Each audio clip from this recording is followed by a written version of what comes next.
Hello guys, तो कैसे हैं आप सभी। होप आप सभी बहुत अच्छे होंगे। तो आज हम लोग स्टार्ट करने वाले हैं क्लास 12 बिजनेस स्टडीज।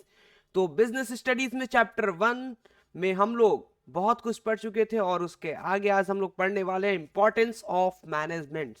सो सभी लोग आ जाइए, स्टार्ट करते हैं importance of management. So guys, आप सभी के सामने इंपॉर्टेंस ऑफ मैनेजमेंट ये दिख रहा है। तो जैसा कि हम लोग कल पढ़ चुके थे, क्या ऑब्जेक्टिव ऑफ मैनेजमेंट। उसके पहले क्या पढ़े थे हम लोग, फीचर्स ऑफ मैनेजमेंट। और उससे पहले पढ़े थे कि मैनेजमेंट का मतलब क्या होता है। फाइन, आज हम लोग पढ़ेंगे इंपॉर्टेंस ऑफ मैनेजमेंट। गाइस, जब इंपॉर्टेंस ऑफ मैनेजमेंट की बात की जाए तो इंपॉर्टेंस का मतलब, जैसा कि आप सभी को पता होगा, इंपॉर्टेंस का मतलब होता है कि उसका फायदा क्या है। उसका इंपॉर्टेंस का मतलब उसका एडवांटेज क्या है। अगर हम मैनेजमेंट को यूज करते हैं तो उससे हमको क्या क्या फायदा होगा। आप समझ पा रहे हैं हम लोग को क्या क्या फायदा होगा। और जैसा कि आप बिजनेस स्टडीज के स्टूडेंट हैं, और बिजनेस का स्टूडेंट होना बिना प्रॉफिट का तो कोई बात होता नहीं है। समझ पा रहे हैं आप, मतलब कि हमको प्रॉफिट एडवांटेज मिलेगा तभी तो हम यूज करेंगे। तो आइए हम लोग मैनेजमेंट के इंपॉर्टेंस क्या क्या होते हैं वो जानते हैं। फाइन, तो आप सभी को पहले हम बता दें कि इंपॉर्टेंस ऑफ मैनेजमेंट में आपको टोटल कितने पॉइंट समझने हैं। सो गाइज, आपके सामने टोटल 5 पॉइंट्स हैं। कितने पॉइंट्स? 5 पॉइंट्स। इट मींस अगर आप इसको अच्छे से पढ़कर याद कर लेते हैं और अगर एग्जाम में आता है 4 से 5 नंबर का, आपको मिलना ही मिलना। अगर 4 नंबर का है, पूरा पूरा लिख देते हैं, अच्छे से एक्सप्लेन कर देते हैं तो 4 नंबर मिल जाएगा। What is important in business studies, आप सारे पॉइंट्स को याद करिए। ये टिप्स है, एग्जाम टिप्स। अगर आपको अच्छा नंबर पाना है तो उसके लिए आपको पॉइंट्स याद होने चाहिए। सो गाइस, आइए हम लोग स्टार्ट करते हैं। First point, that is management helps in achieving group गोल। ये तो एकदम 100% सही है। क्यों? क्योंकि मैनेजमेंट एक प्रोसेस है। प्रोसेस में क्या होता है? Planning, organising, staffing, directing, controlling. और ये सभी चीजें जब होती है तो मैनेजमेंट हो जाता है। और ये मैनेजमेंट जब हो जाता है तो इसी से हमारा ऑर्गेनाइजेशन का जो गोल होता है वो कंप्लीट हो जाता है। क्या हो जाता है? वो कंप्लीट, हम लोग अचीव कर लेते हैं। तो इसीलिए मैनेजमेंट हेल्प करता है किस चीज में? अचीव करने में। क्या अचीव करने में? ग्रुप गोल। आप कह रहे सर ग्रुप गोल का मतलब क्या? अरे ग्रुप गोल का मतलब ऑर्गेनाइजेशन के अंदर सारे लोगों का जो गोल होता है उसी को कहेंगे ग्रुप गोल। ग्रुप गोल को बोलेंगे ऑर्गेनाइजेशनल गोल। समझ पा रहे हैं आप? तो जो पूरे ऑर्गेनाइजेशन का गोल है, that is common goal, group goal, organisation goal. समझ पा रहे हैं? तो मैनेजमेंट हेल्प करता है अचीव करने में किसको? Group goal, organisation goal, common goal. Got it? तो फर्स्ट पॉइंट यहां पे हम लोग का कंप्लीट होता है। आप कह रहे सर इसको लिखेंगे कैसे? कुछ नहीं, पहले से पहला 2-3 लाइन पढ़ लीजिए आप लोग। क्या लिखा है इसमें? Management tries to integrate the objectives of individual along with organisational goal. कह रहा है जो ऑर्गेनाइजेशन का गोल होता है वही ऑर्गेनाइजेशन के गोल को और इंडिविजुअल के गोल को दोनों को मिला दिया जाता है। मतलब कि जो इंडिविजुअल का गोल है उसको कहा जाता है कि भाई आपका पूरा ध्यान कहाँ होना चाहिए? ऑर्गेनाइजेशन के गोल पर। मतलब उससे उनसे ये बोला जाता है कि अगर ऑर्गेनाइजेशन का गोल पूरा होगा, अगर ऑर्गेनाइजेशन का गोल पूरा होगा तो आपका जो इंडिविजुअल, आपका जो एक गोल है वो भी पूरा हो जाएगा। इनका गोल क्या हो सकता है? इनका गोल ये हो सकता है कि हमको बोनस मिले, हमारा सैलरी बढ़ जाए। तो ये सारी चीजें कैसे पॉसिबल है? ऑर्गेनाइजेशन के गोल कंप्लीट हो जाने के बाद पॉसिबल है। इसमें ज्यादा प्रॉफिट होगा, ऑर्गेनाइजेशन के गोल जब पूरा होगा तो प्रॉफिट होगा, प्रॉफिट होगा तो इनको बोनस मिलेगा, सैलरी बढ़ेगा, सब कुछ हो जाएगा। समझ पा रहे हैं? तो मैनेजर क्या करता है? इंडिविजुअल गोल को सीधा घुमा देता है कहाँ पे? ऑर्गेनाइजेशन गोल कंप्लीट करने के लिए बोलता है। ठीक है? मैनेजमेंट डायरेक्शन देता है the efforts of all the individual in the common direction of achieving organisation goal. जो मैनेजमेंट है वो डायरेक्शन प्रोवाइड करता है सारे एम्प्लॉयज को कि आप अपना इफर्ट्स इस डायरेक्शन में लगाइए, मेहनत करिए और ऑर्गेनाइजेशन के गोल को पूरा करिए। समझ पा रहे हैं आप? ठीक है, तो बस यही 2 से 3 लाइन आप एक्सप्लेन करना सीखिए, कॉपी में लिखिए लिखिए। पहले पॉइंट को कॉपी में लिख लीजिए, जो आप पढ़ रहे हैं आप उसको लिख लीजिए। Second point, management increases efficiency. Management की वजह से हमारी इफिशियंसी इंक्रीज होती है।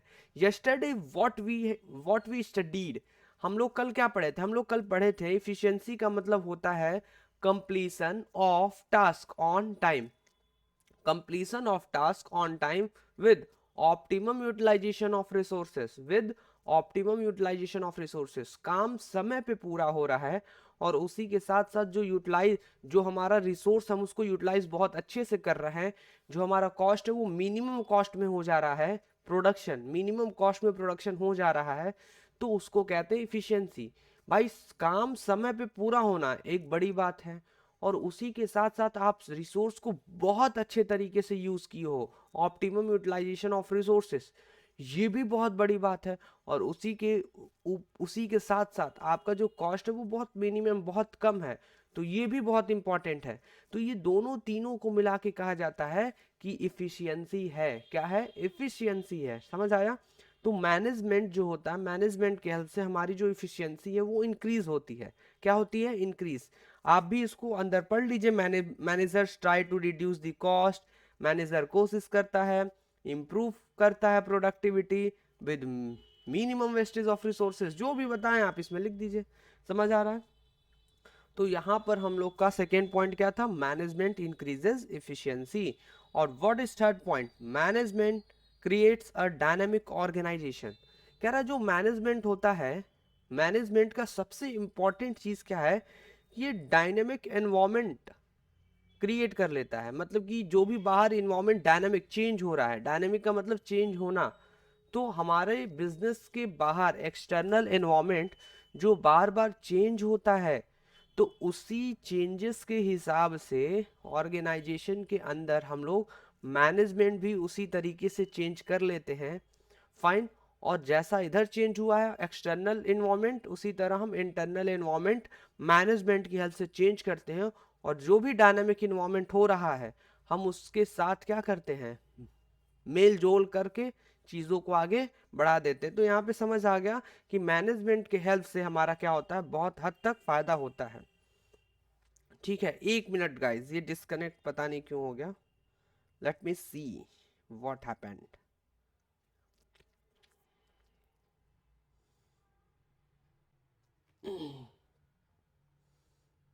Please wait 1 minute. I'm just connecting it.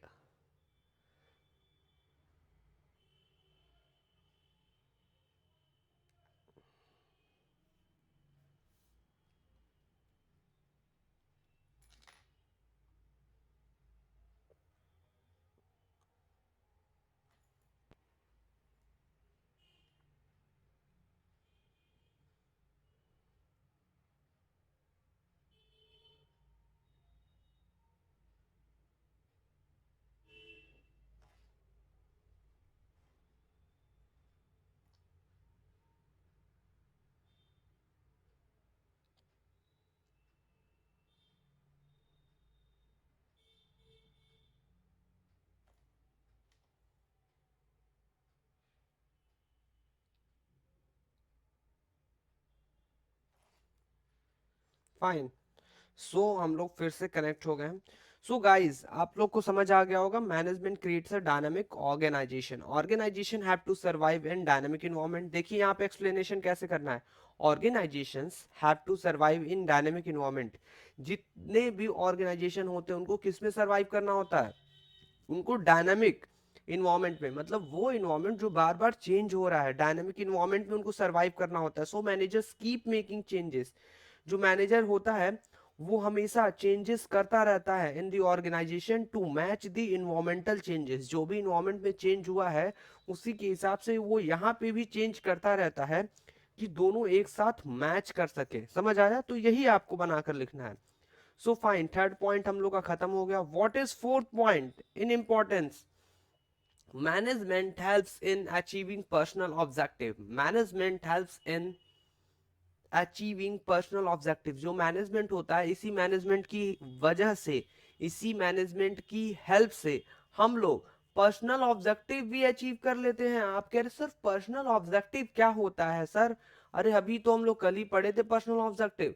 Personal objective में लोगों को पीर रिकग्निशन, जान पहचान चाहिए होता है, उसी के साथ साथ उनको बोनस चाहिए होता है, हेल्दी वर्किंग कंडीशन चाहिए होता है, समझ पा रहे हैं, सैलरी, उनको कम्पिटिटिव सैलरी चाहिए होता है। ये सब पर्सनल ऑब्जेक्टिव्स है। जब हम मैनेजमेंट करते हैं तो मैनेजमेंट करने के साथ साथ पर्सनल ऑब्जेक्टिव भी पूरा हो जाता है।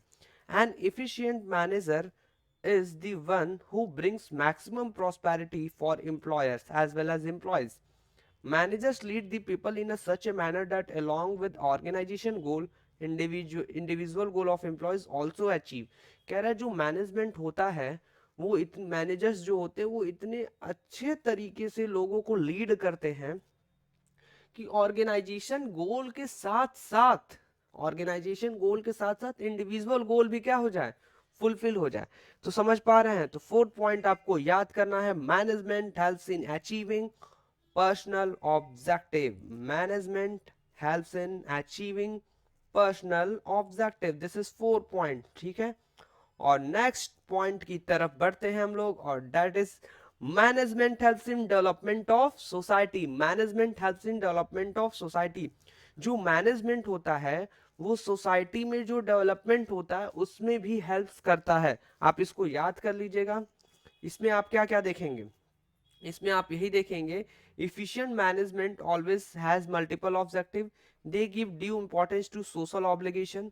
आप समझ पा रहे हैं, efficient management के अंदर क्या आता है, जो efficient मैनेजर होता है वो उसके पास बहुत सारा ऑब्जेक्टिव होता है और वो सब पे इंपॉर्टेंस देता है। सोशल ऑब्लिगेशन हो गया, ठीक है, towards different group of such as employees पे ध्यान देता है, कस्टमर पे ध्यान देता है, सप्लायर पे ध्यान देता है, सभी पे वो ध्यान देता है। और जब ये तीनों पे ध्यान दे रहा है इसका मतलब कि सोसाइटी का एक तरह से डेवलपमेंट करा रहा है। It insist on providing quality goods देता है, कम्पिटेटिव सैलरी देता है, क्रिएट एम्प्लॉयमेंट अपॉर्चुनिटीज, रोजगार भी देता है। By increasing production management also contribute to increase in GDP, gross domestic product भी हम लोग इंक्रीज करते हैं, and lead to growth of nation. समझ पा रहे हैं आप, तो एक सोसाइटी का डेवलपमेंट होता है, कौन हेल्प करता है, मैनेजमेंट हेल्प करता है, फाइन। तो here we have studied 5 points in importance of management. What is first one, पहला था management helps in achieving group goal, दूसरा था मैनेजमेंट इम्प्रूव्स एफिशिएंसी, तीसरा था मैनेजमेंट क्रिएट्स डायनामिक ऑर्गेनाइजेशन, चौथा था management helps in achieving personal objective, और fifth था management helps in development of society. तो होप ये 5 पॉइंट आप याद कर लिए होंगे। और यहाँ पे आपको मिलता है एक एग्जाम टिप्स, आपको एग्जाम टिप्स दे रहे हैं। अगर आपके क्वेश्चन में डायरेक्ट क्वेश्चन या केस स्टडी की हेल्प से पूछा गया है और उसमें बोल दिया है कि आपको इंपॉर्टेंस ऑफ मैनेजमेंट बताना है, 2 और 3 ऐसे इंपॉर्टेंस ऑफ मैनेजमेंट, तो आप को हम बता दें कि प्रेजेंटेशन करने का ये भी एक तरीका है कि आप ऐसे बीच में ऐसे लिख दें और लिखने के बाद ऐसे एरो देकर आप उसको एक्सप्लेन कर दें। आप इस तरीके से भी एक्सप्लेन कर सकते हैं, this is also the way you can present like this, you know, आप ऐसे प्रेजेंट कर सकते हैं, गॉट इट। तो ये एक एग्जाम टिप्स है प्रेजेंटेशन पे, क्या कि आप ऐसे चीजों को प्रेजेंट कर सकते हैं, फाइन। सो गाइज, हम लोगों ने अभी पढ़ा इंपॉर्टेंस ऑफ मैनेजमेंट। आइए हम और आप, यस हम और आप मिलकर इस पॉइंट को इसी वक्त 1 से 2 मिनट के अंदर याद करके हम लोग खत्म करते हैं, ठीक है। इंपॉर्टेंस ऑफ मैनेजमेंट, पहला क्या है, management helps in achieving group goal, management helps in achieving group goal. दूसरा क्या है, मैनेजमेंट इंप्रूव्स इफिशिएंसी। तीसरा क्या है, मैनेजमेंट हेल्प्स इन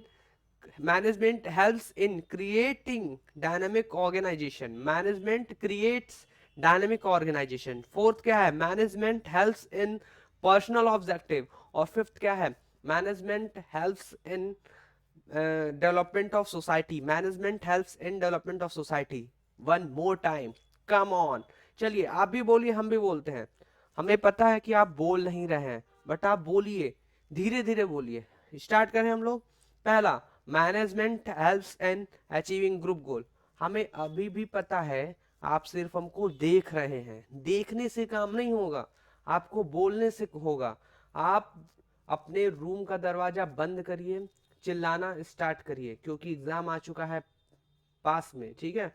तो आप याद करिए, याद करेंगे तभी पढ़ने का फायदा होगा। स्टार्ट स्टार्ट करिए।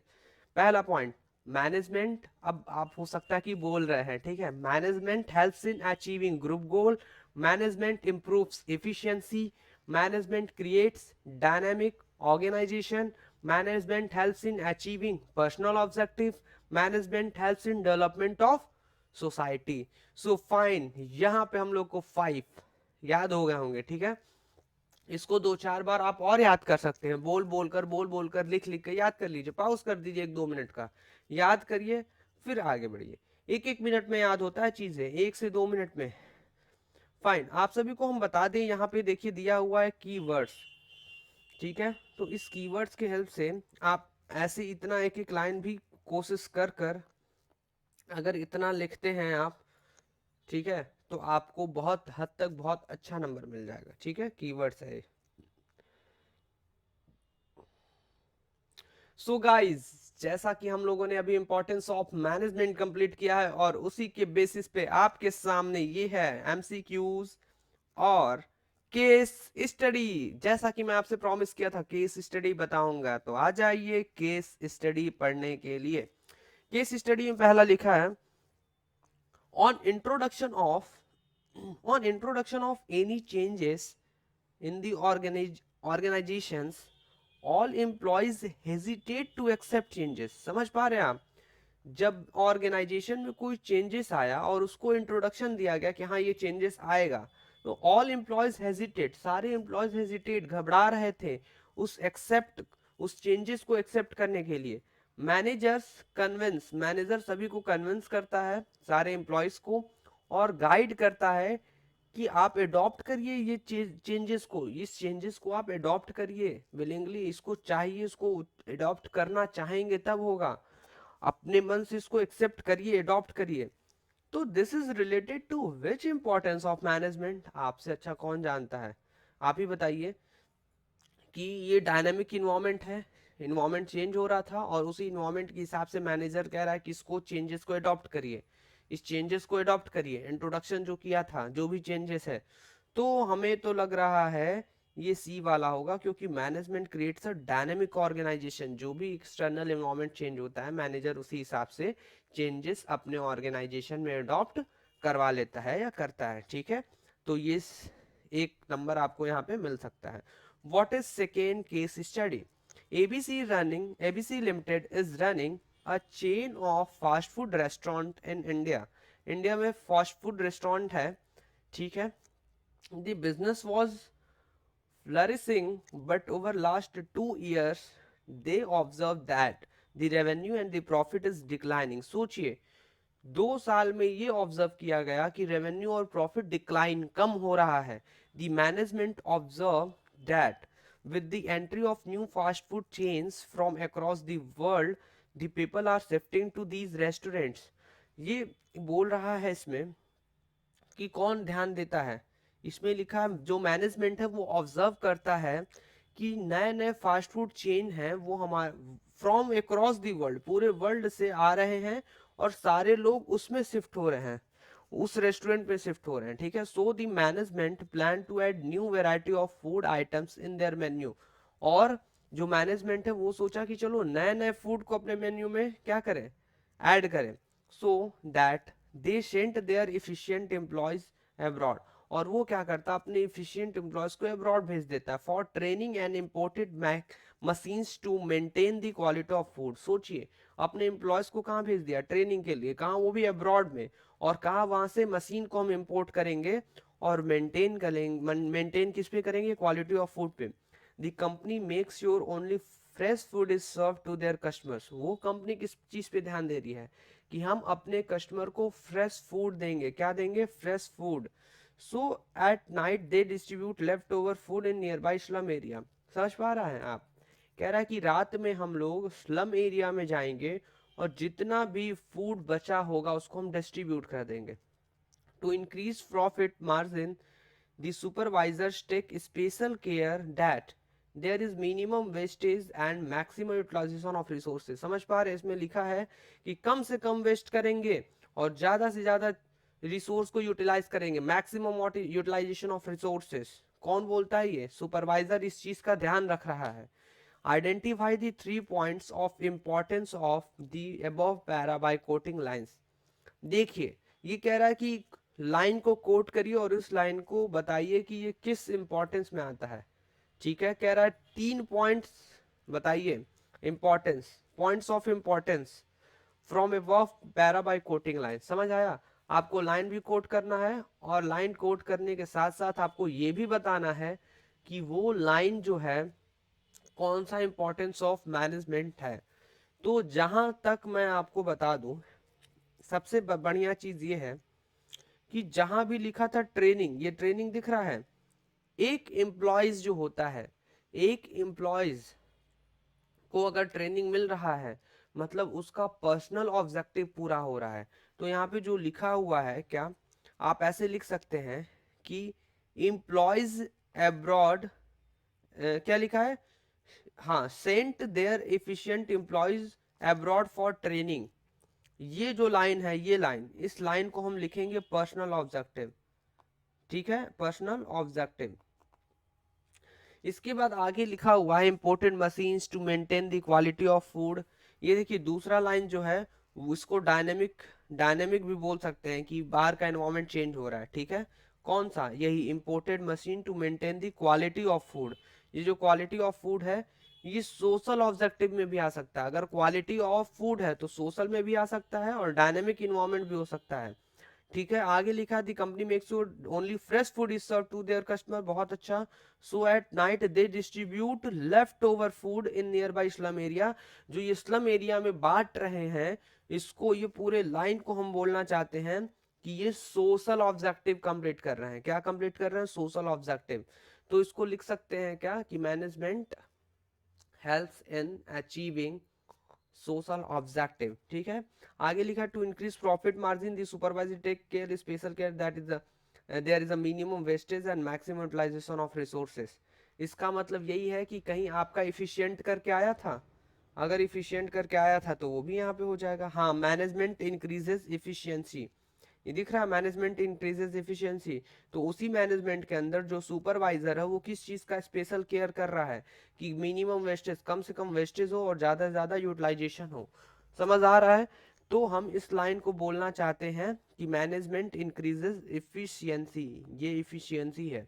तो हम तो यहाँ पे 3 लाइन निकाल दिए हैं और आप 57 पेज नंबर पे आ जाइए। ठीक है, और 57 पे आकर देखते हैं ये क्या सीन है।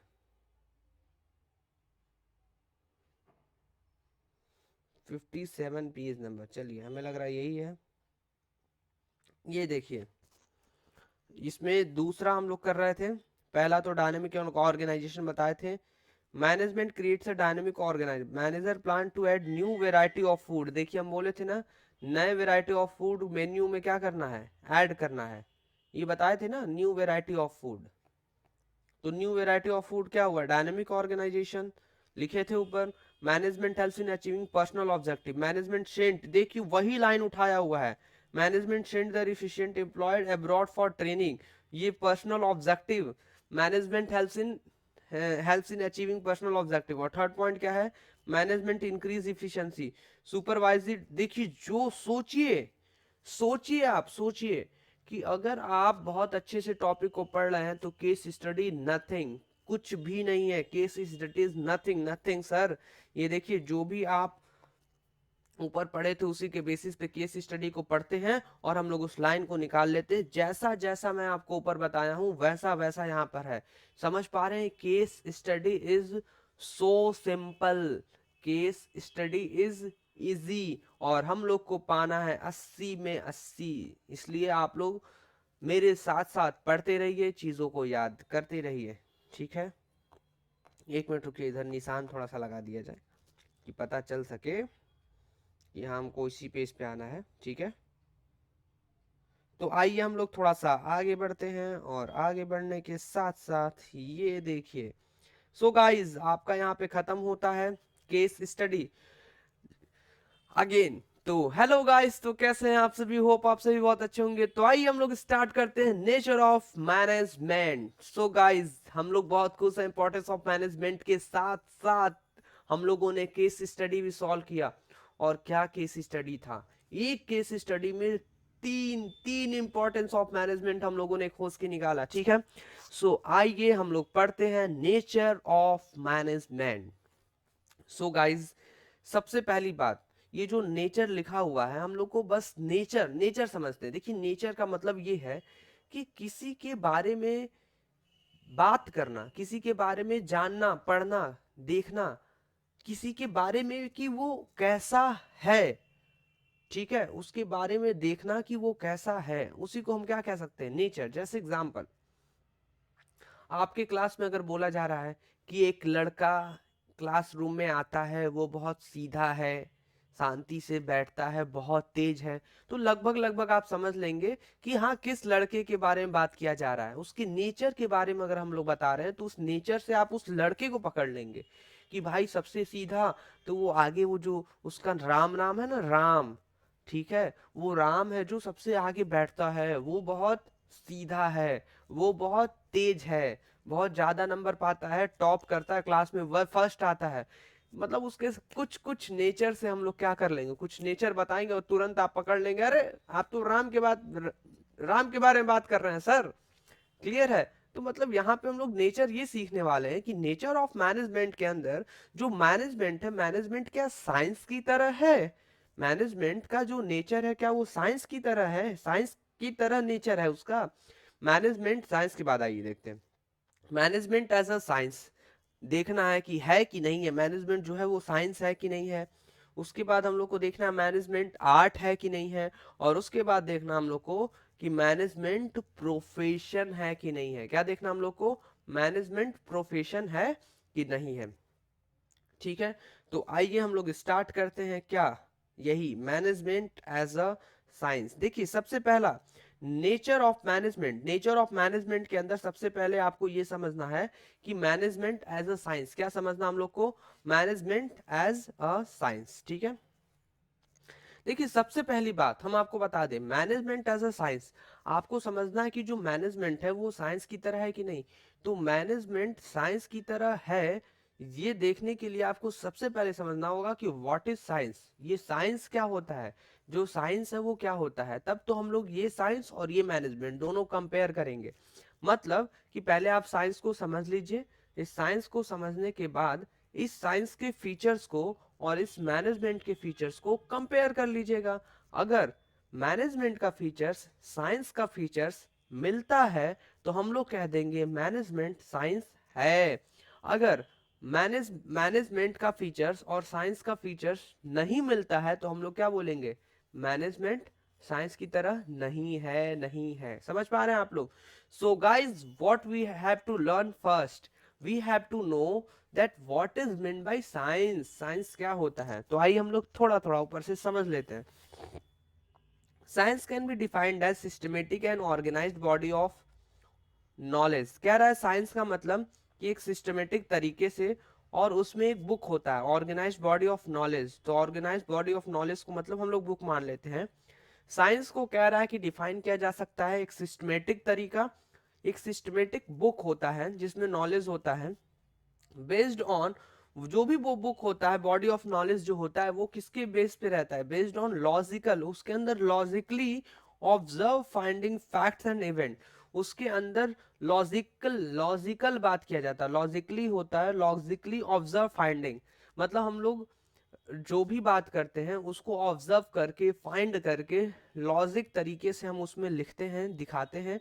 और उसमें फैक्ट, उसमें सच्चाई होता है, फैक्ट होता है और इवेंट होता है। वो सभी चीजों को हम क्या बोलते हैं? साइंस बोलते हैं। Science comprises of exact principles which can be verified and it can establish cause and effect relationship। इसमें ये बोल रहा है कि साइंस के अंदर एग्जैक्ट प्रिंसिपल होता है और वो प्रिंसिपल वेरीफाई कर सकता है, विच कैन बी वेरीफाइड, मतलब उस प्रिंसिपल को आप वेरीफाई कर सकते हैं।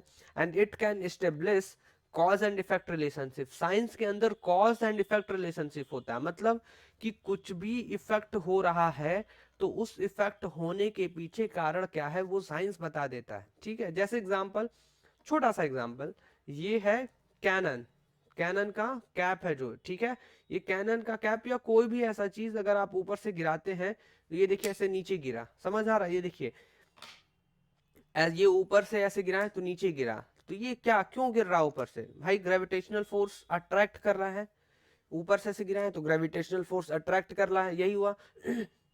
What is the effect, science कहता है ये ऊपर से नीचे गिरा, इफेक्ट क्या होगा कि ऊपर से नीचे गिरेगा, तो ये इफेक्ट हो गया। और कॉज क्या हुआ, कॉज, कॉज कारण ये हुआ कि ग्रेविटेशनल फोर्स अट्रैक्ट कर रहा है, ग्रेविटेशनल फोर्स अपने साइड खींच रहा है, तो देखिए ऐसे गिरा नीचे गिरा, तो कॉज एंड इफेक्ट रिलेशनशिप बोल रहा है। तो साइंस क्या होता है, साइंस होता है कॉज एंड इफेक्ट रिलेशंस, ठीक है। तो आप कह रहे सर हो गया, साइंस का मतलब समझ में आ गया, science is a systematic and organized body of knowledge based on logically observed findings, fact and event, और also we can say कि इसमें cause and effect relationship होता है, ठीक है। तो here we studied कि मतलब साइंस क्या होता है। अब आइए साइंस के फीचर्स को समझते हैं। what we are going to learn, we are going to know that what is features of science, ठीक है। तो features of science को समझते हैं। देखिए जब हम लोग फीचर्स ऑफ साइंस की बात करते हैं तो सबसे पहला लिखा हुआ है सिस्टमेटिक बॉडी ऑफ नॉलेज, ये फर्स्ट पॉइंट को आपको याद करना है, क्या कि साइंस का बुक होता है सिस्टमेटिक बॉडी ऑफ नॉलेज, ठीक है, साइंस में बुक होता है, साइंस का book systematic body of knowledge, समझ आ रहा आपको। तो लिखा है in science organised and systematic study material is available, study material मतलब बुक इसमें अवेलेबल है which is use to acquire the knowledge of science, मतलब हम साइंस का इससे नॉलेज ले सकते हैं, लाइक साइंस, साइंस की तरह इन मैनेजमेंट ऑल्सो, मैनेजमेंट में भी there is availability of systematic and organise study material, मतलब मैनेजमेंट का भी क्या होता है, स्टडी मटेरियल होता है। So first feature of science is present in management, तो यहाँ पे कंफर्म हो गया कि पहला पॉइंट मिल रहा है, क्या कि साइंस में भी बुक होते हैं, ये साइंस का एक फीचर है कि साइंस का बुक होता है, साइंस के बुक से हम लोग नॉलेज ले सकते हैं, उसी तरह मैनेजमेंट का भी बुक होता है और मैनेजमेंट के बुक से हम लोग नॉलेज ले सकते हैं और ले भी रहे हैं मैनेजमेंट के बुक से, क्लियर है। तो फर्स्ट पॉइंट मिल रहा है, मतलब पहला फीचर्स मिल रहा है, साइंस का पहला फीचर्स मैनेजमेंट के फीचर से मिल रहा है। दूसरा देखते हैं, principles are based on experimentation, जो साइंस में प्रिंसिपल होते हैं उसको बार बार एक्सपेरिमेंट किया जाता है और एक्सपेरिमेंट करने के बाद जब एक ही रिजल्ट आता है तो उसको प्रिंसिपल मान लिया जाता है, ठीक है। तो scientific principle are developed through observations, जो साइंटिफिक प्रिंसिपल्स होते हैं, प्रिंसिपल साइंस के प्रिंसिपल जो होते हैं वो ऑब्जर्वेशन से होते हैं, then tested through repeated experiment, बार बार रिपीटेड एक्सपेरिमेंट किया जाता है।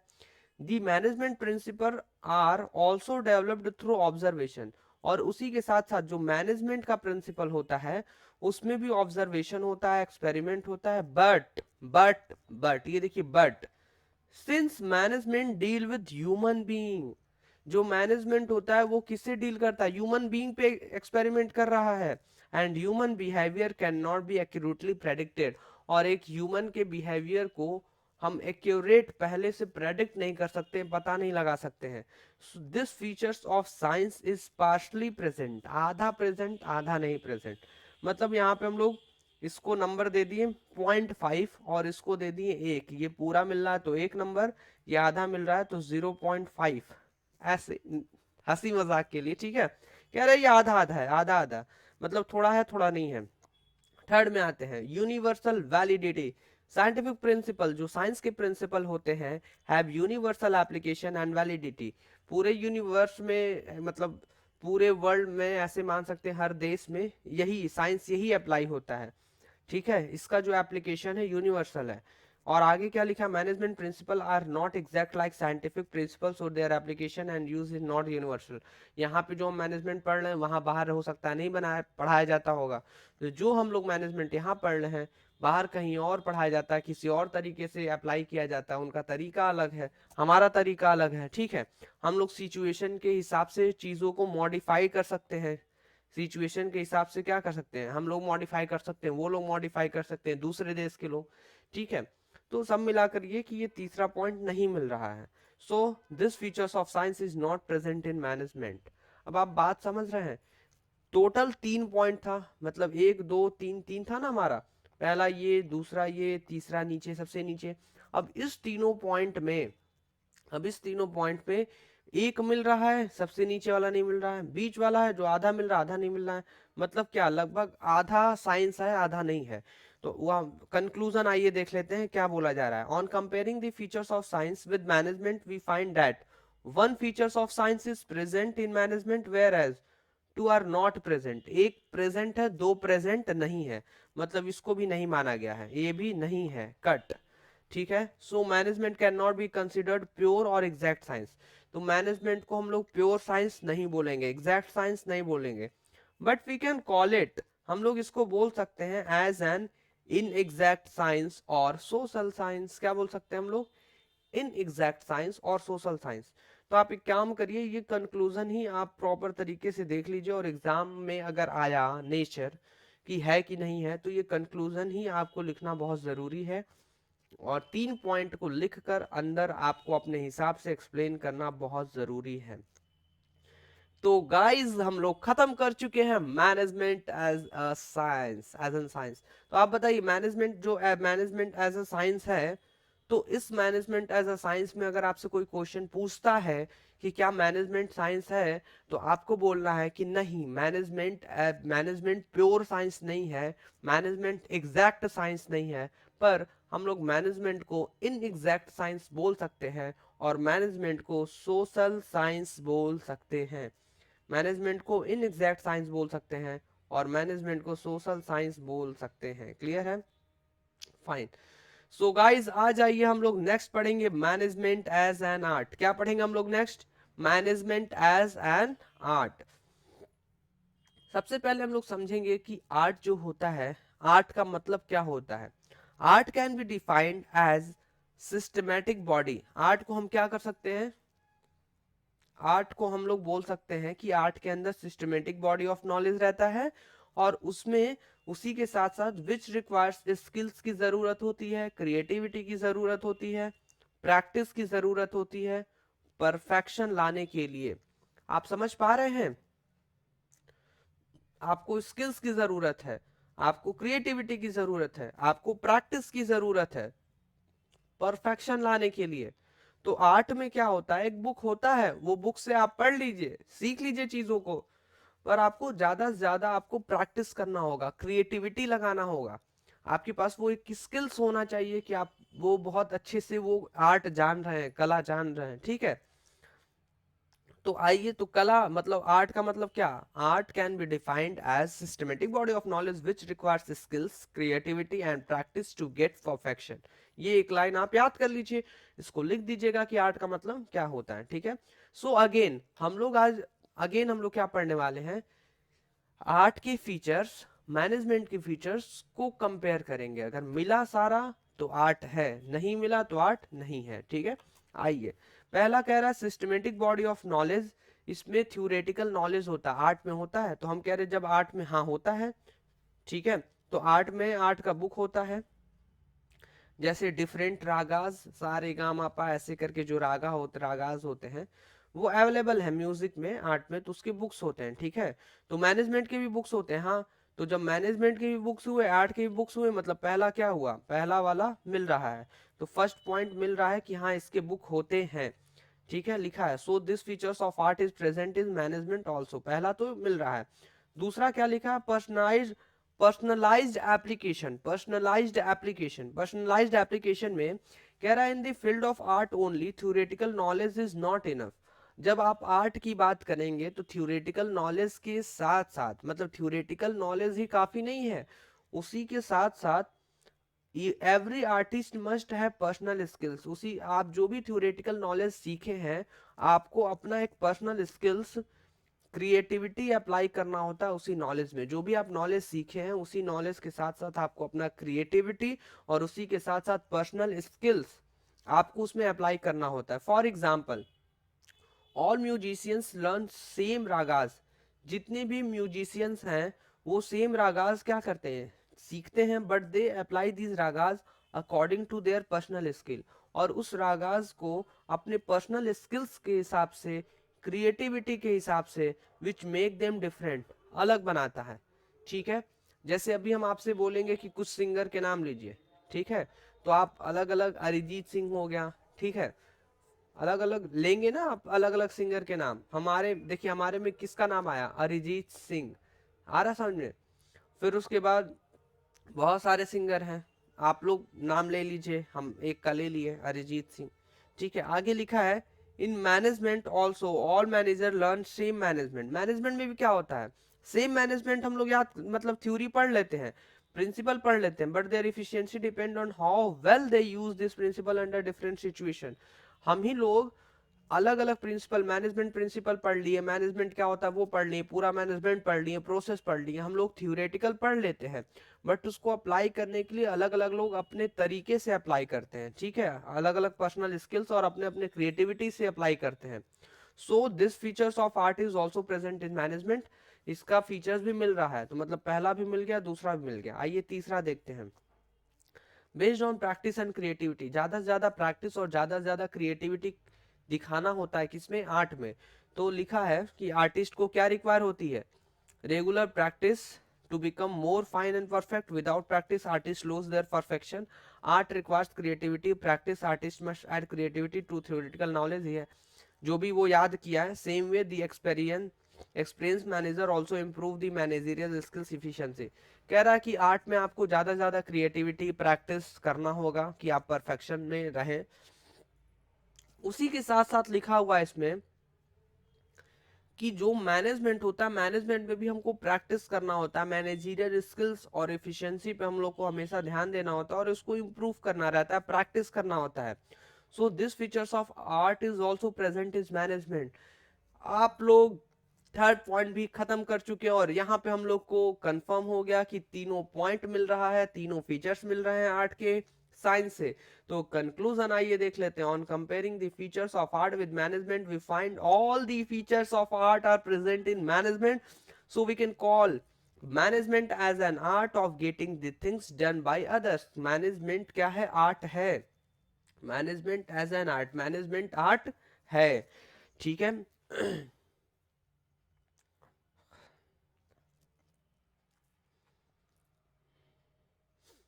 चलिए, तो ये हम लोग थर्ड पॉइंट पे आते हैं। क्या लिखा है, management as a profession, management as a profession.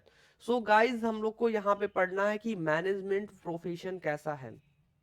ठीक है, तो हम लोग मैनेजमेंट एज अ प्रोफेशन पढ़ेंगे, बट हमें थोड़ा थोड़ा लग रहा है कि आप लोग कह रहे हैं सर 40 मिनट, सर 43 मिनट हो गया, sir 43 minute, sir 15 second, sir 4 minute लगातार पढ़ाते जा रहे हैं। Sir please sir, please sir, sir 2 minute sir, रुक जाइए सर। ठीक है ठीक है ठीक है ठीक है ठीक है सर, ठीक है ठीक है, आप जो कह रहे हैं हम समझ गए। और अगर आप नहीं कह रहे तो ठीक है, हो सकता है कुछ और बच्चे ऐसा सोच रहे हैं और कहेंगे अरे सर, जो मैं सोच रहा था आपको कैसे पता चल गया। भाई हमें पता है, थोड़ा थोड़ा तो पता है कि आपके पास पेशेंस नहीं है, धैर्य नहीं है। कैसा धैर्य सर, कैसा पेशेंस, यही कि 1 घंटा आप लोग बैठकर लगातार पढ़ सकते हैं। क्यों 40 मिनट में दिक्कत हो रहा है, 45 मिनट में दिक्कत हो रहा है? अगर 45 मिनट में दिक्कत आपको हो रहा है, इट मीन्स इसको इंक्रीज करिए, 45 मिनट से 1 घंटे करिए। ठीक है, लगातार आप 1 घंटा पढ़ सकते हैं, लगातार आप 1 घंटा फोकस कर सकते हैं। और 1 घंटा क्या, 10 घंटा, 12 घंटा लगातार पढ़ा जा सकता है। या ठीक है, 5-5 मिनट का, 10-10 मिनट का ब्रेक ले लीजिए। 1 घंटा पढ़िए, 2 घंटा पढ़िए, 3 घंटा पढ़िए, ब्रेक ले लीजिए। 3 घंटे पे 10 मिनट का ब्रेक, 2 घंटे पे 10 मिनट का ब्रेक। सबका एक अलग अलग पेशेंस लेवल है। You have to improve your patience level. लगातार कॉन्टिन्यूसली आप बैठकर पढ़ रहे हैं, वो एक प्रैक्टिस है। आपको ये चीज प्रैक्टिस करना होगा। समझ पा रहे हैं आप? ठीक है, तो आप ध्यान दीजिए कि आप अपने प्रैक्टिस को सही करिए, आप अपने आदत बनाइए, आप अपने आदत को इम्प्रूव करिए, आप अपने आदत को सही करिए। कैसा सही करना है, यही कि जब आप पढ़ने बैठे हैं तो लगातार आप 1 घंटा बैठकर पढ़ सकते हैं, और 1 घंटे को और बढ़ाइए, लगातार 2 घंटे, 3 घंटे, 4 घंटे, ठीक है। 5-10 मिनट का ब्रेक जब लेना है ले लीजिए, कोई दिक्कत नहीं है। हम लोग भी तो ले ही लिए ना भाई, आप अभी नए नए आए हैं, नए नए 45 मिनट पढ़े हैं, तो चाहिए ना 2 मिनट का ब्रेक, ठीक है भाई, पर हम 1 ही मिनट का ब्रेक देंगे, हम रुक ही नहीं पाएंगे ना हम रुक ही नहीं पाएंगे, पर चलिए रुक जा रहे हैं, रुक जा रहे हैं। तो हम लोग को नेक्स्ट क्या पढ़ना है, मैनेजमेंट एज अ प्रोफेशन। आइए हम लोग तब तक थोड़ा कुछ बातचीत कर लेते हैं। आप ये बताइए कि जो मैनेजमेंट है वो प्रोफेशन है। अब आप लोग कह रहे सर हाँ सर है, कोई कह रहा सर नहीं है नहीं है नहीं है। तो दो ही चीज तो हो सकता है, मैनेजमेंट प्रोफेशन है, मैनेजमेंट प्रोफेशन नहीं है, यही हो सकता है ना। मैनेजमेंट प्रोफेशन है, मैनेजमेंट प्रोफेशन नहीं है, आपको भी नहीं पता, हमको भी नहीं पता पता है, हमको पता, आपको नहीं पता। तो आइए देख लेते हैं है कि नहीं है, ठीक है। देखा जाए तो management as a profession, management जो है वो प्रोफेशन है कि नहीं है। तो ठीक है ठीक है ठीक है ठीक है, 1 मिनट का ब्रेक हो गया ना, मतलब इधर उधर का बात किए तो ब्रेक ही हो गया ना वो। अब जो भी हो, आप अपने मन में बहुत कुछ सोच रहे होंगे, बोल रहे होंगे, कमेंट कर दीजिएगा कि सर 1 मिनट का ब्रेक दिए भी थे कि उसमें भी पढ़ा रहे थे और क्या कर रहे थे, और 1 मिनट का ब्रेक कैसा होना चाहिए, ठीक है। चलिए फाइन, अब स्टार्ट करते हैं बस। चलिए तो आगे हम लोग मैनेजमेंट एज अ प्रोफेशन पढ़ेंगे, और मैनेजमेंट एज अ प्रोफेशन में हम लोगों को सीखना है सबसे पहले कि प्रोफेशन क्या होता है। हम लोग सबसे पहले उधर क्या सीखे कि साइंस क्या होता है, साइंस के फीचर्स क्या होते हैं, फिर कंपैरिजन किए, समझ आया कि साइंस नहीं होता है, इनएग्जैक्ट साइंस है, सोशल साइंस है। फिर उसके बाद आर्ट पढ़े, आर्ट का मतलब क्या होता है, थ्योरेटिकल नॉलेज होता है, उसमें क्रिएटिविटी लगाना रहता है, पर्सनल स्किल्स लगाना होता है, समझ आ रहा है, प्रैक्टिस करना होता है परफेक्शन के लिए, ठीक है। उसके बाद हम लोग यहाँ पे प्रोफेशन में सबसे पहले सीखेंगे प्रोफेशन क्या होता है, प्रोफेशन के फीचर्स क्या होते हैं, मैनेजमेंट की फीचर्स और प्रोफेशन के फीचर्स मिल रहा है कि नहीं मिल रहा है, जो मैनेजमेंट है वो प्रोफेशन है कि नहीं है, वो सारी चीजें हम लोग को सीखना है। But first we have to know that what is the meaning and what is meant by profession, ठीक है। तो प्रोफेशन है ही, व्हाट इज प्रोफेशन, प्रोफेशन क्या है। तो आपके सामने यहाँ पे लिखा हुआ है, हाँ फाइन, लिखा हुआ profession can be defined as an occupation backed by specialized knowledge and training in which entry is restricted। कह रहा है स्पेशलाइज्ड नॉलेज, स्पेशलाइज्ड नॉलेज किस में हो सकता है, सबसे पहले तो हम लिखेंगे सीए। हाँ, लोग कॉमर्स लेके सीए करते हैं, या सीए जो कर रहा है तो सीए कर लिया है भाई, सीए कर लिया है वो चार्टर्ड अकाउंटेंट। तो जो चार्टर्ड अकाउंटेंट कर चुका है, सीए बन चुका है, उसके पास स्पेशलाइज्ड नॉलेज है।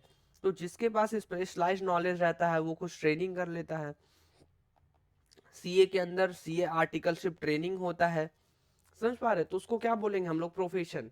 प्रोफेशन का मतलब होता है कि आप किसी एक लाइन में क्या हो, स्पेशलिस्ट हो, जैसे डॉक्टर हो गए, डॉक्टर क्या किए रहते हैं, एमबीबीएस। तो उनको भाई एक एक सब्जेक्ट में, मतलब एक लाइन में उनको क्या रहता है, नॉलेज रहता है, स्पेशलिस्ट होते हैं, सब कुछ नॉलेज रहता है, स्पेशलिस्ट होते हैं। तो स्पेशलिस्ट नॉलेज को हम क्या बोलेंगे, प्रोफेशन। सीए क्या है, प्रोफेशन है। फिर उसके बाद सीए के बाद एमबीबीएस क्या है, प्रोफेशन है, समझ पा रहे हैं आप। लॉयर क्या है, प्रोफेशन है, कि भाई वो पूरा जितना भी लॉ है वो पढ़ चुका है वो, ठीक है, तो वो क्या हो गया, सब कुछ प्रोफेशन। तो हम लोग यहाँ सीख गए profession can be defined as an occupation backed by specialised knowledge and training in which entry is restricted. और इसमें एंट्री रेस्ट्रिक्टेड डाटा मतलब आपको एक रजिस्ट्रेशन कराना होगा, और रजिस्ट्रेशन कराने के साथ साथ आपको उसमें एग्जाम देने होंगे। तो रजिस्ट्रेशन ही जो आप करा रहे हैं वो एक रेस्ट्रिक्शंस की तरह हो गया, कि मतलब रजिस्ट्रेशन कराएंगे तभी हो पाएगा, तभी आप एग्जाम दे पाएंगे और आपको सर्टिफिकेट मिलेगा, तब आप माना जाएगा कि हाँ आप मतलब क्वालिफाइड हो चुके हैं, ठीक है, आपका प्रोफेशन क्या है। सो गाइज आइए हम लोग पढ़ते हैं फीचर्स। किसकी फीचर्स पढ़ने हैं हम लोग को, प्रोफेशन के फीचर्स पढ़ने हैं। किसके फीचर्स पढ़ने हैं, प्रोफेशन के फीचर्स पढ़ने हैं। सो गाइज इसमें लिखा हुआ है well defined body of knowledge, दूसरा लिखा हुआ है रेस्ट्रिक्टेड एंट्री, और तीसरा लिखा है प्रेजेंस ऑफ प्रोफेशनल एसोसिएशन। तो प्रोफेशन के अंदर कह रहा है well defined of body of knowledge, ठीक है भाई। सीए का बुक होता है, सीएस का बुक होता है, कंपनी सेक्रेटरी, ठीक है। फिर उसके बाद जिसको लॉयर करना है वो लॉ का बुक होता है, वो अपना वो पढ़ लिया। एमबीबीएस मतलब बायो का बुक हो गया, वो सारे सब कुछ। तो हर एक चीज में सबका बुक है, उसी हिसाब से मैनेजमेंट का भी बुक होता है। तो पहला तो ये मिल ही रहा है, so presently this features of profession is present in management, ही मैनेजमेंट में है। दूसरा क्या है, रेस्ट्रिक्टेड एंट्री। आपको अगर एमबीबीएस की डिग्री चाहिए तो आपको प्रैक्टिस करना होगा एज अ डॉक्टर की तरह, ठीक है। A person can practise as a doctor only when he is having MBBS degree. आपके पास एमबीबीएस की डिग्री अगर है, ठीक है, तभी आप doctor as a doctor practice कर सकते हैं, ठीक है। क्लियर है। आपके पास, आप सीए कर रहे हैं, सीए में रजिस्ट्रेशन करा रखे हैं, तो जब सीए में रजिस्ट्रेशन करा रखे हैं तभी आप जाकर सीए का ट्रेनिंग ले सकते हैं। तो यहाँ पे रेस्ट्रिक्टेड एंट्री होता है, तो उसी के हिसाब से ये हम लोग इसमें मैनेजमेंट में देख लेते हैं। कह रहा है there is no legal restriction on appointment of manager. Manager को अपॉइंटमेंट करने का कोई रेस्ट्रिक्शंस नहीं है। Anyone can become a manager, कोई भी मैनेजर बन सकता है, irrespective of the educational qualification. आपकी एजुकेशनल क्वालिफिकेशन क्या, उससे मतलब नहीं है, आप कोई भी मैनेजर बन सकता है।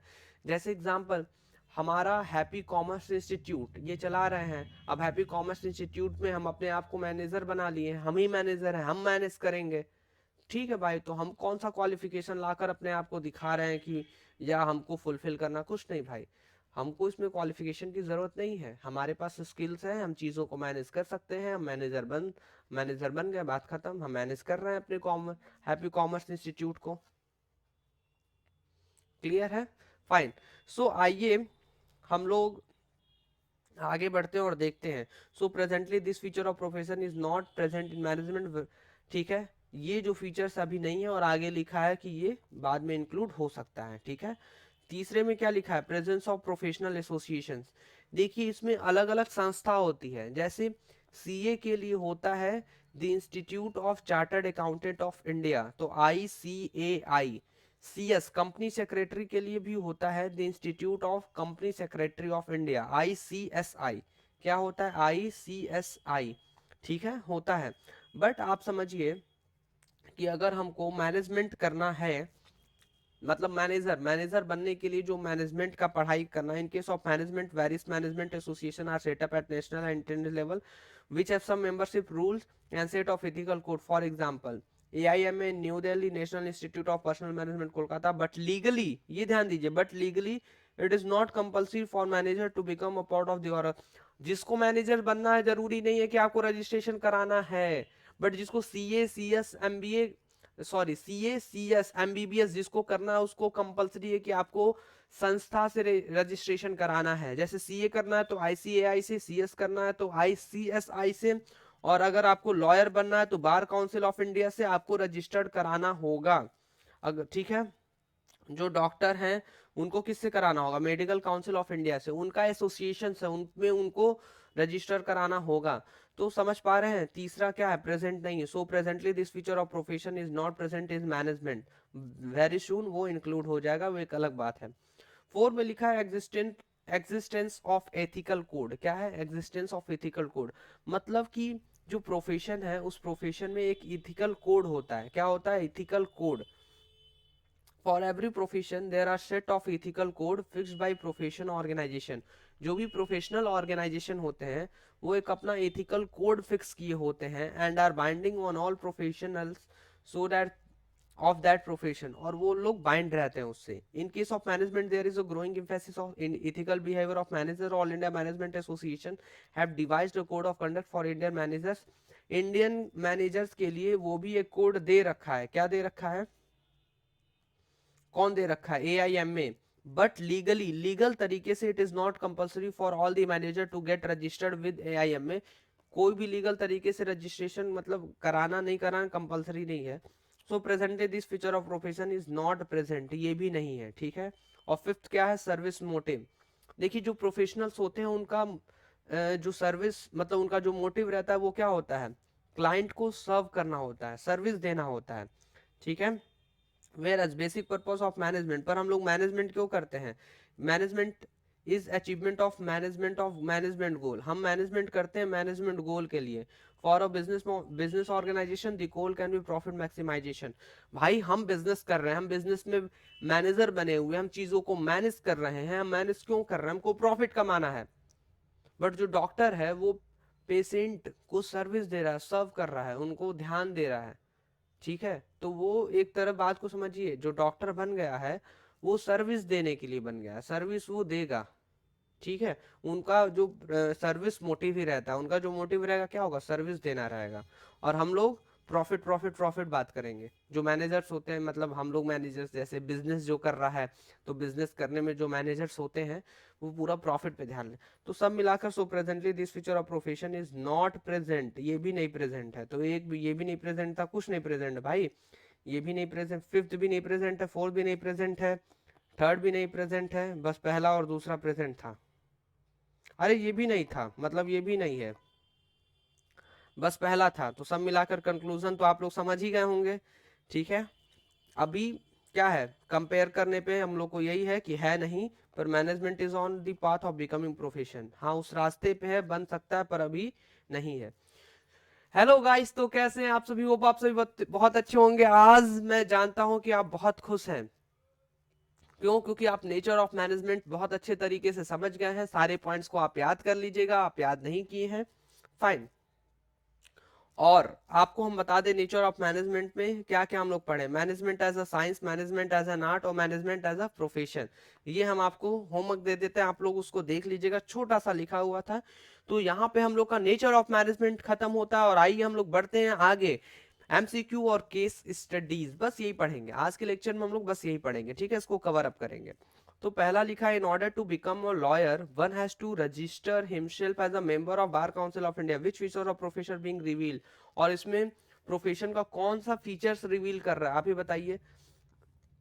कि आपको खुद से खुद का रजिस्टर्ड कराना होगा, तो रजिस्टर्ड कराने के लिए हमको लग रहा है रेस्ट्रिक्टेड एंट्री है। ठीक है, हम तो रेस्ट्रिक्टेड एंट्री बोल रहे हैं, आप देख लीजिएगा। मे बी मैं गलत हो सकता हूँ या सही हो सकता हूँ, आप भी देख लीजिए। आप भी सही हो सकते हैं, आप भी गलत हो सकते हैं। तो रेस्ट्रिक्टेड एंट्री लगभग लगभग हो सकता है। दूसरा क्या लिखा है, state the common features of science art profession which is present is management also.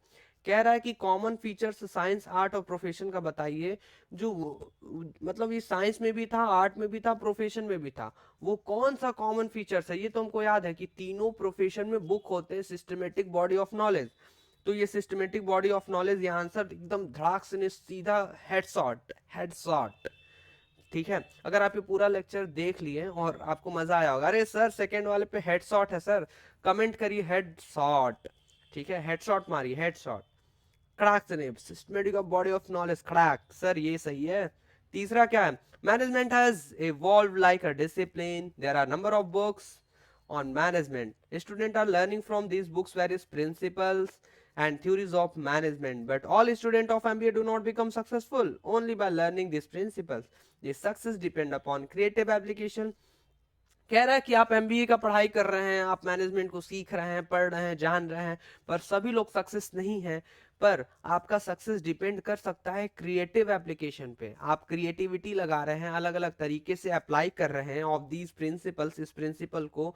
Today many company have started giving importance to corporate social responsibility and business ethics, दिया जा रहा है in the above para one features of science art profession.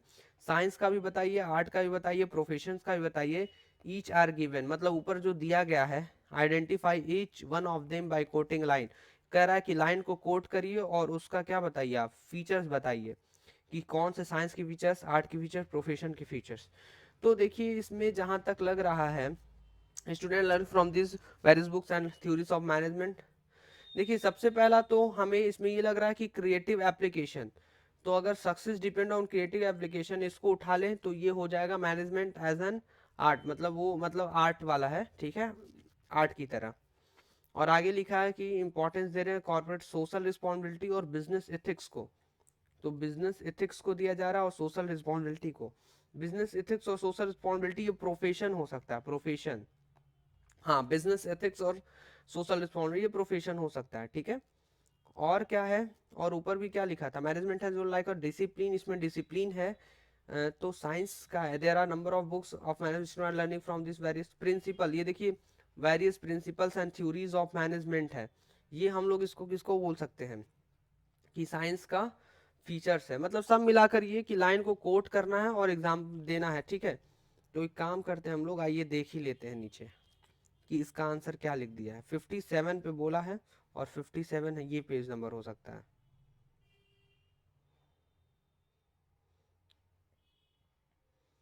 कौन सा था हम लोग दूसरा तीसरा तीसरा पढ़ रहे थे। हेड शॉट तो दिए थे सिस्टमेटिक, और ये अच्छा देखिए, पहला वाला जो हम लोग बोल रहे थे, हम ए अभी कुछ ऐसा बोले थे, पर वो होगा प्रेजेंस ऑफ प्रोफेशनल एसोसिएशन। हाँ रेस्ट, हमने बोला था रेस्ट्रिक्टेड एंट्री, पर रेस्ट्रिक्टेड एंट्री नहीं होगा, आपको क्या लिखना है, प्रेजेंस ऑफ प्रोफेशनल एसोसिएशन, आपको प्रोफेशनल एसोसिएशन लिखना है, ठीक है। तो पहला है, दूसरा तीसरा, दूसरे में तो हेड शॉट गया था, सिस्टमेटिक बॉडी ऑफ नॉलेज। तीसरा क्या लिखा हुआ है, तीसरा में management as a science, systematic body of knowledge, देखिए इसको हम बोले थे कंफर्म नंबर ऑफ बुक्स। और मैनेजमेंट एज एंड पे क्या बोले थे, प्रैक्टिस और क्रिएटिविटी होगा, बहुत अच्छा, कहाँ पे, क्रिएटिव एप्लीकेशन पे। और सर्विस मोटिव में क्या होगा, companies have started giving importance to corporate and social responsibility, ये हम लोग समझ नहीं पा रहे थे, बट इसमें सर्विस मोटिव लिखा हुआ है, ये याद ध्यान दीजिएगा, सर्विस मोटिव मतलब प्रोफेशन। अच्छा मैं प्रोफेशन बोला था, प्रोफेशन टाइप का कुछ ऐसा बोला था, और उसमें सर्विस मोटिव। सो गाइस, आज के लिए क्लास को हम लोग इतना ही रखते हैं, बाकी हम बाकी की चीजें जो है, कोऑर्डिनेशन है, कोऑर्डिनेशन और level of management, level of management और कोऑर्डिनेशन बचा हुआ है, जिसको हम लोग कवर अप करेंगे नेक्स्ट लेक्चर में। आज के लिए गाइस इतना ही, थैंक यू सो मच। और ये वीडियो आपको, होप मैं आशा करता हूँ कि ये वीडियो आपको बहुत अच्छा लगा होगा। अच्छा लगा तो आप अपने दोस्तों से शेयर करना मत भूलिए। Thank you so much guys, अपने दोस्तों को शेयर करिए और उनको भी टारगेट दीजिए कि आपको 80 में 80 पाना है। रुकिए लिख दे रहे हैं 80 में 80। जब आप पाएंगे 80 में 80, तो बनारस में एक घाट है, उसका नाम है 80 घाट, तो आप जाइएगा वहां पे घूमने। पहले पाइए 80 में 80, फिर घूमने जाइए 80 घाट। Thank you so much guys, आज के लिए इतना ही।